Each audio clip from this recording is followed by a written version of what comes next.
ಕಾಲ್ತುಳಿತ ದುರಂತದ ಬಗ್ಗೆ ಕಣ್ಣೀರು ಹಾಕುವ ಮಟ್ಟಿಗೆ ಸಿಎಂ ಸಿದ್ದರಾಮಯ್ಯ ಬೇಸರಗೊಂಡಿದ್ದಾರೆ. ಅಧಿಕಾರಿಗಳ ಸಾವಿನ ಬಗ್ಗೆ ತಡವಾಗಿ ಮಾಹಿತಿಯನ್ನ ಕೊಟ್ಟಿದ್ದಾರೆ. ಫ್ಯಾನ್ಸ್ ಮೃತಪಟ್ಟಿರೋ ಸುದ್ದಿಯನ್ನ ತಿಳಿಸಿದರೆ ವಿಧಾನಸೌಧದಲ್ಲಿ ಕಾರ್ಯಕ್ರಮನೇ ಮಾಡ್ತಾ ಇರಲಿಲ್ಲ, ಸ್ಟೇಜ್ಗೂ ಹತ್ತಾ ಇರಲಿಲ್ಲ ಅಂತ ಆಪ್ತರ ಬಳಿ ಸಿಎಂ ತೀವ್ರ ಬೇಸರ ವ್ಯಕ್ತಪಡಿಸಿದ್ದಾರೆ ಅಂತ ಹೇಳಲಾಗ್ತಾ ಇದೆ.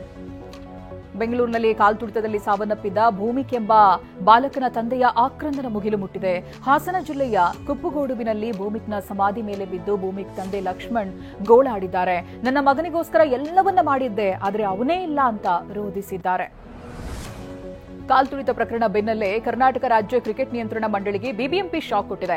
ಬರೋಬ್ಬರಿ 10 ಕೋಟಿ ಜಾಹೀರಾತು ತೆರಿಗೆ ಬಾಕಿ ಉಳಿಸಿಕೊಂಡಿರೋ ಕೆಎಸ್ಸಿಎಗೆ ನೋಟಿಸ್ ಅನ್ನ ಕೊಟ್ಟಿದೆ. ಬಾಕಿ ಜೊತೆಗೆ ದಂಡ ವಸೂಲಿಗೆ ಬಿಬಿಎಂಪಿ ಪ್ಲಾನ್ ಮಾಡಿದೆ. ಬಾಕಿ ಕಟ್ಟದಿದ್ರೆ ಕಾನೂನು ಕ್ರಮದ ಎಚ್ಚರಿಕೆ ನೀಡಿದೆ. ಕಾಲ್ತುಳಿತದಿಂದ ಆರ್ಸಿಬಿಯ 11 ಅಭಿಮಾನಿಗಳು ಸಾವನ್ನಪ್ಪಿರುವ ಪ್ರಕರಣಕ್ಕೆ ಸಂಬಂಧಪಟ್ಟ ಹಾಗೆ ಕೆಎಸ್ಸಿಎ ಕಾರ್ಯದರ್ಶಿ ಸ್ಥಾನಕ್ಕೆ ಎ ಶಂಕರ್ ರಾಜೀನಾಮೆ ಕೊಟ್ಟಿದ್ದಾರೆ. ನೈತಿಕ ಹೊಣೆ ಹೊತ್ತು ರಾಜೀನಾಮೆ ನೀಡಿದ್ದಾರೆ ಅಂತ ಹೇಳಲಾಗ್ತಾ ಇದೆ. ಹಾಗೆ ಖಜಾಂಚಿ ಎಸ್ ಜೈರಾಮ್ ಸಹ ರಾಜೀನಾಮೆ ಸಲ್ಲಿಸಿದ್ದಾರೆ. ಇಂದಿನಿಂದ ಚಿನ್ನಸ್ವಾಮಿ ಕ್ರೀಡಾಂಗಣದ ಬಳಿ ಸಿಐಡಿ ಪ್ರಕರಣವನ್ನ ಕೈಗೆತ್ತಿಕೊಳ್ಳುತ್ತೆ. ಅಲ್ಲಿ ನಡೆದಿರುವಂತಹ ಕಾಲ್ತುಳಿತ ಪ್ರಕರಣಕ್ಕೆ ಸಂಬಂಧಪಟ್ಟ ಹಾಗೆ ತನಿಖೆಯನ್ನ ಮಾಡುತ್ತೆ. ಸಿಐಡಿ ವಿಶೇಷ ವಿಚಾರಣಾ ದಳದ ಎಸ್ಪಿ ಶುಭನ್ವಿತಾ ನೇತೃತ್ವದಲ್ಲಿ ತನಿಖೆ ನಡೆಯಲಿದೆ. ತನಿಖಾಧಿಕಾರಿಗಳಾಗಿ ಡಿವೈಎಸ್ಪಿ ಗೌತಮ್ ಹಾಗೆ ಪುರುಷೋತ್ತಮ್ ಇರ್ತಾರೆ. ಕಾಲ್ತುಳಿತ ಪ್ರಕರಣ ಸಂಬಂಧಿತ 2 ಕೇಸ್ಗಳನ್ನು ಸಿಐಡಿಗೆ ಹಸ್ತಾಂತರ ಮಾಡಲಾಗಿದೆ. ಕಬ್ಬನ್ ಪಾರ್ಕ್ ಠಾಣೆ ಪೊಲೀಸರು ಕೇಸ್ ಫೈಲ್ ಮಾಡಿದ್ದಾರೆ. ತನಿಖಾ ತಂಡ ಕಾಲ್ತುಳಿತ ಉಂಟಾದ ಸ್ಥಳಕ್ಕೆ ತೆರಳಿ ಪರಿಶೀಲನೆ ನಡೆಸಲಿದೆ. ಚಿನ್ನಸ್ವಾಮಿ ಕ್ರೀಡಾಂಗಣದ 7, 19, 18, 16, 21 ದ್ವಾರಗಳನ್ನು ಪರಿಶೀಲನೆ ಮಾಡ್ತಾರೆ. ಕಾಲ್ತುಳಿತದಲ್ಲಿ ಮೃತಪಟ್ಟವರಿಗೆ ಪರಿಹಾರದ ವಿಚಾರಕ್ಕೂ ಕುಮಾರಸ್ವಾಮಿ ಪ್ರತಿಕ್ರಿಯಿಸಿದ್ದಾರೆ. ಪರಿಹಾರ ಅನ್ನೋದು ದುಡ್ಡಿನ ಮೇಲೆ ಜೀವಕ್ಕೆ ಬೆಲೆ ಕಟ್ಟಲಾಗಲ್ಲ. ಸರ್ಕಾರ ಮಾಡಿರುವ ತಪ್ಪಿಗೆ ಜೀವ ತರಕ್ಕಾಗಲ್ಲ. ಸರ್ಕಾರ ಹಲವು ಬಾರಿ ವಿಶೇಷ ಪ್ರಕರಣ ಅಂತ ಪರಿಗಣಿಸಿಕೊಟ್ಟಿದೆ. ಅದೇ ರೀತಿ ತೀರ್ಮಾನಿಸಿ ಪರಿಹಾರ ಕೊಡ್ಲಿ ಅಂತ ಹೇಳಿದ್ದಾರೆ. ಕಾಲ್ತುಳಿತ ಪ್ರಕರಣದ ನೇರ ಹೊಣೆಯನ್ನ ಸಿಎಂ, ಡಿಸಿಎಂ, ಗೃಹ ಸಚಿವರು ಹೊರಬೇಕು ಅಂತ ಕುಮಾರಸ್ವಾಮಿ ಕಿಡಿಕಾರಿದ್ದಾರೆ. ನೈತಿಕತೆ ಇದ್ರೆ ಸಿಎಂ, ಡಿಸಿಎಂ, ಗೃಹ ಸಚಿವರು ರಾಜೀನಾಮೆ ಕೊಡ್ಲಿ. ವಿಪಕ್ಷದಲ್ಲಿದ್ದು ಡಿಮಾಂಡ್ ಮಾಡ್ತೀವಿ, ನಾವು ಹೆಣದ ಮೇಲೆ ರಾಜಕೀಯ ಮಾಡಲ್ಲ, ಅಂತ ಪರಿಸ್ಥಿತಿ ನಮಗೆ ಬಂದಿಲ್ಲ ಅಂತ ಹೇಳಿದ್ದಾರೆ. ಸಿಎಂ ರಾಜಕೀಯ ಕಾರ್ಯದರ್ಶಿಯನ್ನ ತೆಗೆದುಹಾಕಿದ ವಿಚಾರಕ್ಕೆ ಕುಮಾರಸ್ವಾಮಿ ಪ್ರತಿಕ್ರಿಯಿಸಿದ್ದಾರೆ. ನಾನು ಹೇಳಿದ ಮೇಲೆ ಜ್ಞಾನೋದಯ ಆಗಿದ್ದಕ್ಕೆ ಸರ್ಕಾರಕ್ಕೆ ಅಭಿನಂದನೆಗಳು. 5 ಅಧಿಕಾರಿಗಳನ್ನ ಸಸ್ಪೆಂಡ್ ಮಾಡೋ ಅವಶ್ಯಕತೆ ಇರಲಿಲ್ಲ. ರಾಜ್ಯ ಸರ್ಕಾರ ಮಾಡಿರುವ ತಪ್ಪಿಗೆ ಅಧಿಕಾರಿಗಳ ತಲೆದಂಡ ಆಗಿದೆ ಅಂತ ವಾಗ್ದಾಳಿ ನಡೆಸಿದ್ದಾರೆ. ವಿಕ್ಟರಿ ಪರೇಡ್ಗೆ ಬನ್ನಿ ಅಂತ ನೀವೇ ಆಹ್ವಾನ ನೀಡಿದ್ರಿ ಅಂತ ಸಿಎಂ ಟ್ವೀಟ್ ಓದಿ ಹೇಳಿ ಶೋಭಾ ಕರಂದ್ಲಾಜೆ ವಾಗ್ದಾಳಿ ನಡೆಸಿದ್ದಾರೆ.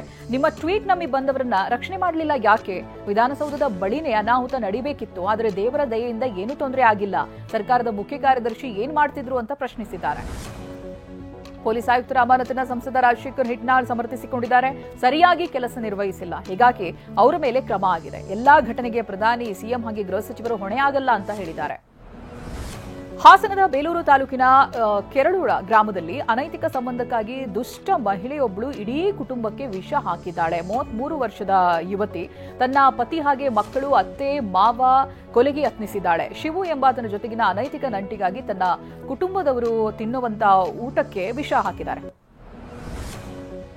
ಬೆಂಗಳೂರು ಹೊರವಲಯ ಚಂದಾಪುರದಲ್ಲಿ ಭಯಾನಕ ಘಟನೆ ನಡೆದಿದೆ. ಪತ್ನಿ ಕೊಂದು ಪತಿ ರುಂಡದ ಜೊತೆ ಪೊಲೀಸ್ ಠಾಣೆಗೆ ಬಂದಂತ ಘಟನೆ ನಡೆದಿದೆ. ಪತ್ನಿ ಮಾನಸಾಳನ್ನ ಕೊಂದಂತ ಹೆಣ್ಣಗಾರಿ ಗ್ರಾಮದ ನಿವಾಸಿ ಶಂಕರ್ ಈ ಕೃತ್ಯ ಎಸಗಿದ್ದಾನೆ. ಅಕ್ರಮ ಸಂಬಂಧ ಹಿನ್ನೆಲೆಯಲ್ಲಿ ಕೃತ್ಯ ಎಸಗಿದ್ದಾನೆ. ಚಾಮರಾಜನಗರದಲ್ಲಿ ಪತ್ನಿಯನ್ನ ಬರ್ಬರವಾಗಿ ಹತ್ಯೆಗೈದಿದ್ದ ಪತಿ ಕೊನೆಗೂ ಸಿಕ್ಬಿರಿದ್ದಾನೆ.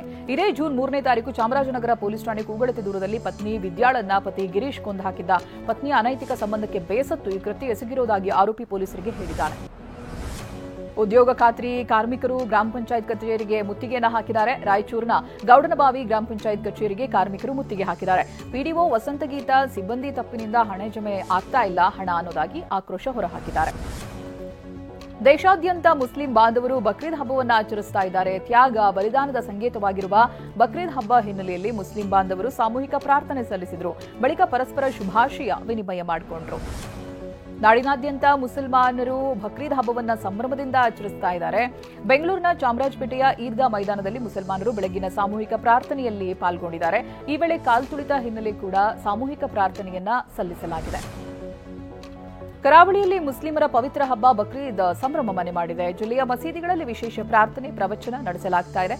ಮಂಗಳೂರಿನ ಬಾವುಟಗುಡ್ಡೆಯ ಈದ್ಗಾ ಮಸೀದಿಯಲ್ಲಿ ಸಾಮೂಹಿಕ ಪ್ರಾರ್ಥನೆ ನಡೆಸಲಾಗಿದೆ. ನಗರ ಪೊಲೀಸ್ ಆಯುಕ್ತ ಸುಧೀರ್ ಕುಮಾರ್ ರೆಡ್ಡಿ ಭೇಟಿ ನೀಡಿದರು. ನಾಡಿನಾದ್ಯಂತ ಇಂದು ಮುಸಲ್ಮಾನರ ಪವಿತ್ರ ಹಬ್ಬ ಬಕ್ರೀದ್ ಸಡಗರದಿಂದ ಆಚರಿಸಲಾಗ್ತಾ ಇದೆ. ಕೊಪ್ಪಳ ಜಿಲ್ಲೆಯಾದ್ಯಂತ ಮುಸಲ್ಮಾನರು ಸಾಮೂಹಿಕ ಪ್ರಾರ್ಥನೆ ನೆರವೇರಿಸಿದ್ದಾರೆ. ಬಕ್ರೀದ್ ಪ್ರಾರ್ಥನೆಯಲ್ಲಿ ಶಾಸಕರು, ಸಂಸದರು ಭಾಗಿಯಾಗಿದ್ದರು. ಉಪಮುಖ್ಯಮಂತ್ರಿ ಏಕನಾಥ್ ಶಿಂದೆ ಅವರ ಪ್ರೈವೇಟ್ ವಿಮಾನದ ಪೈಲಟ್ ತಮ್ಮ ಕರ್ತವ್ಯ ಶಿಫ್ಟ್ ಮುಗಿದಿದೆ ಅಂತ ಉಪಮುಖ್ಯಮಂತ್ರಿಗಳನ್ನ ಅರ್ಧದಲ್ಲೇ ಬಿಟ್ಟು ಹೋಗಿದ್ದಾನೆ. ಶುಕ್ರವಾರ ಮಧ್ಯಾಹ್ನ 3:45ಕ್ಕೆ ಜಲಗಾಂವ್ನಲ್ಲಿ ಘಟನೆ ನಡೆದಿದೆ. ಏಕನಾಥ್ ಶಿಂದೆ ಬರೋಬ್ಬರಿ 45 ನಿಮಿಷ ವಿಮಾನದಲ್ಲೇ ಉಳಿದಿದ್ರು.